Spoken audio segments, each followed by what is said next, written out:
We're on the third and final page of your 2.7 notes. The actual quadratic formula is what we're going to do. And again, that's x equals the opposite of b, or negative b, plus or minus the square root of your discriminant all over 2a.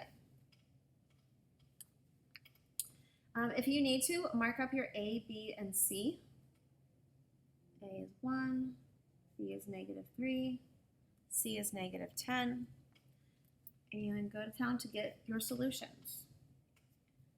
So negative b, you always do the opposite of b. So negative negative 3, that's going to turn out to be positive here in a minute. And then b squared, negative 3 squared, minus 4, times a, which is 1, times c, which is negative 10, all over 2 times 1. When we go to simplify that, like I said, this, it's always the opposite of b, or negative b, so the opposite of negative 3 is going to be positive 3. And make sure, again, just like when you did discriminant, do b squared as one thing, and minus 4ac is the other part. So 9 plus 40 all over 2. So you end up with 3 plus or minus the square root of 49 over 2. And make sure you give me both of those.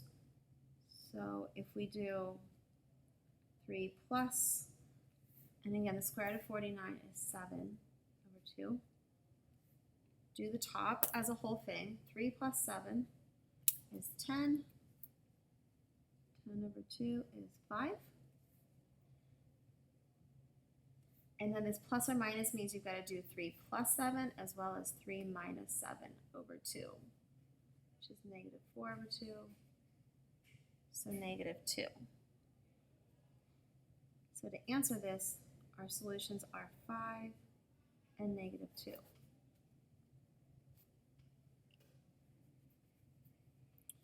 Number 13, I kind of took up a lot of room there, so I'm just going to write it on a separate sheet of paper.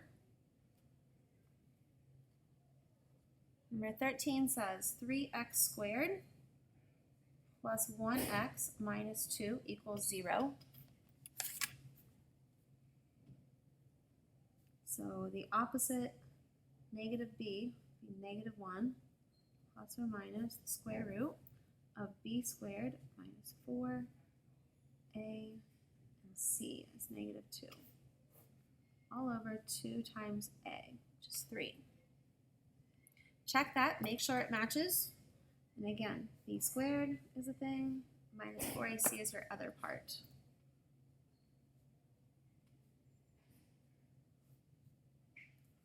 Four times 3, you've got negative 12 here, times negative 2 is positive 24. 2 and 3 make 6 on the bottom. So you've got negative 1 plus or minus the square root of 25 all over 6. And this is where I'm going to split it up into 2 parts because of your plus or minus sign. You've got negative 1 plus 5, square root of 25 is 5, over 6. So that's 4 over 6, which is 2/3. And then you've also got negative 1 minus 5 over 6. So that's negative 6 over 6, which is negative 1. Make sure you write this as your final answer. X equals 2/3 as well as negative 1.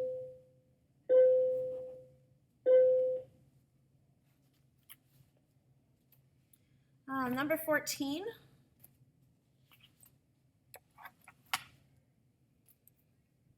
feel like at this point a lot of you probably have the video down. If you want to, just kind of fast forward to make sure your page looks like mine by the end of this. So just work on the problems on your own and then come back to one of the last minute of it to see all of the pages, all of the numbers filled in. So negative b, again we've got negative 3 plus or minus the square root of b squared minus 4 times a times C all over 2A. Negative negative 3 is positive 3. That part's going to give us 9 minus 4AC. That's going to give us negative 12 and negative 12, which is 144.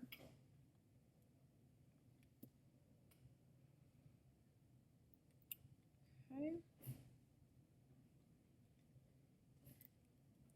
So we've got negative 3, or sorry, positive 3. Negative negative 3 is positive 3. Plus or minus, oh, got that.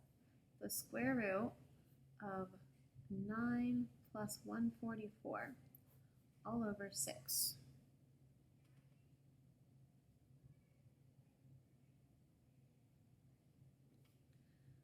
When we do this, you've got 3 plus or minus.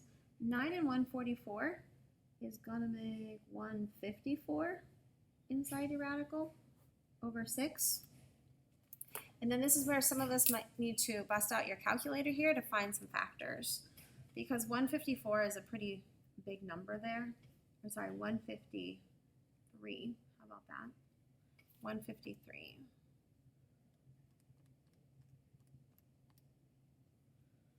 Um, 153 you can split up into 9 and 17. I just learned on my calculator.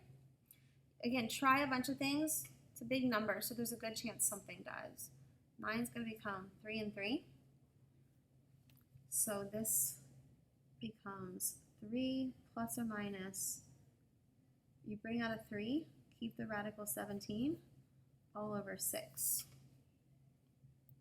And then 17 is not a perfect square, so we're just going to leave those in radical form. But the only thing you can do, we practiced this earlier in the week, and some of you are probably like, why are we doing that? All of these are numbers outside, so 3, 3, and 6 are all divisible by 3. So you're going to make that x equals 1 plus or minus 1 radical 17 all over 2. Just make sure you realize that this is two separate answers. It's 1 plus radical 17 divided by 2 and 1 minus radical 17 divided by 2. So don't overestimate or underestimate it. Two different answers. And this is still two real answers. 17 is a positive number, so you will be crossing the x-axis at two different points. They're going to be messy numbers. They're going to be irrational numbers, but that's okay. 15, we'll also do, maybe not, we'll put it here. So we're going to get negative b plus or minus the square root of b squared minus 4ac over 2a.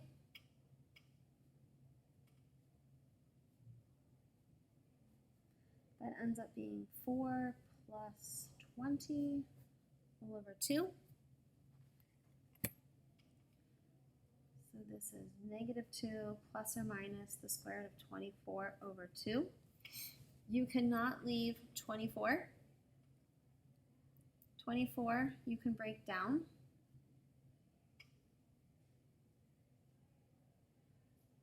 Make sure 6 becomes 2 times 3. 4 is 2 times 2. So you've got a pair of 2's. That'll come out as 1. And then this 2 and 3 get multiplied together. And they stay in. All over 2.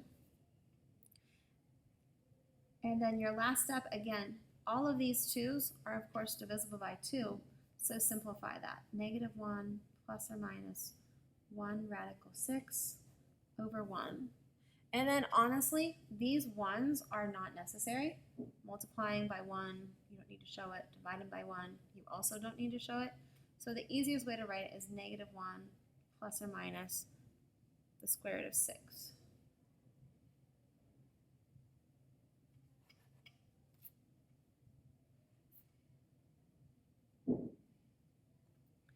And number 16 is our last one.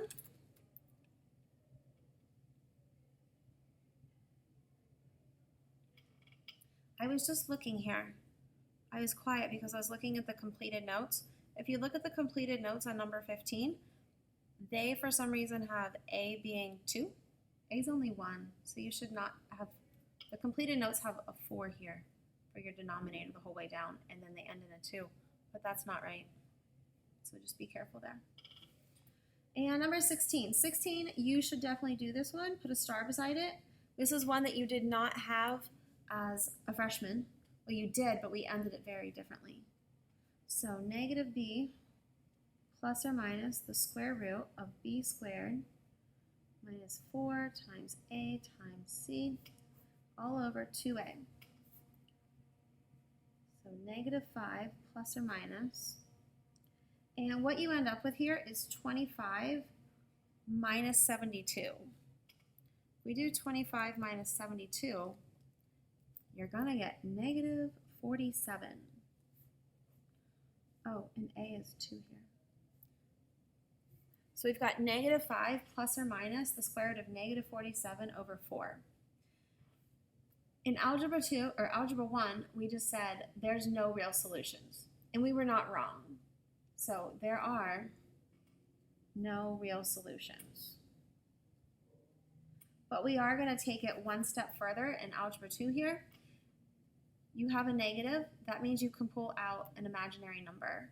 So we're going to leave this as x equals negative 5 plus or minus I radical 47 all over 4. And that will be your final answer. If you still have questions, feel free to, there should be some teacher coming in to check on you. Make sure you ask them any kind of questions that you have.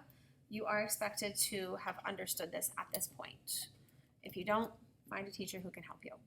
Thank you very much.